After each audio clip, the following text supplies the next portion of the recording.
వలస కార్మికుల పిల్లలకు కార్పొరేట్ విద్య అందించడమే లక్ష్యంగా ఆపరేషన్ ధృవ ప్రాజెక్టు పేరుతో ధృవ పాఠశాలలు ప్రారంభించినట్లు పెద్దపల్లి డీసీపీ రూపేష్ పేర్కొన్నారు.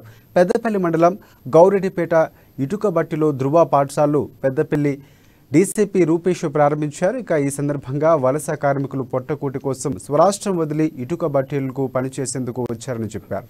అయితే కార్మికులతో పాటు వారి పిల్లల విద్యాభ్యాసం మానిబట్టిలో పనిచేయడం లేదని సరికాదన్నారు. ఇక విద్యార్థులకు బంగారు భవిష్యత్తు ఉండాలని యాజమానులతో మాట్లాడి కార్పొరేట్ స్థాయి విద్య అందించాలని ధృవ పాఠశాలలు ప్రారంభించామని తెలిపారు. ఈ కార్యక్రమంలో పెద్దపల్లి ఏసీపీ సారంగపాణి, సిఐలు ప్రదీప్ కుమార్, ఇంద్రసేనారెడ్డి, అనిల్ కుమార్ తదితరులు పాల్గొన్నారు. స్టేట్లోని పెద్దపల్లి జిల్లాలో పెద్దపల్లి సర్కిల్లో ఇటుకబట్టీలు ఈ పెద్దపల్లి జిల్లాలో ఇటుకబట్టీలు చాలా ఎక్కువ సంఖ్యలో ఉంటాయి.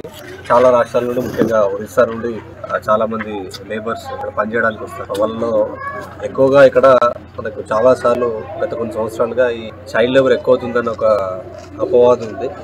సో దాన్ని కట్టెలు చేయడానికి చైల్డ్ లేబర్ ఫ్రీ ఎన్విరాన్మెంట్లో ఈ బ్రిక్ ఇండస్ట్రీ ఉండాలని చెప్పేసి మా సిపి రామగుణం గారి ఆదేశాల మేరకు ఒక ప్రోగ్రామ్ని డిజైన్ చేయడం జరిగింది. ఒక డిజిటల్ క్లాస్ రూమ్స్ని ఏర్పాటు చేయడం జరిగింది. సో పిల్లలు చాలాసార్లు వాళ్ళ తల్లిదండ్రులు బట్టీలలో పనిచేస్తుంటే అక్కడికి పోయి వాళ్ళతో ఉండడము, వాళ్ళకి వాటర్ అందియడం అలాంటివి చేయడం జరుగుతుంది. సో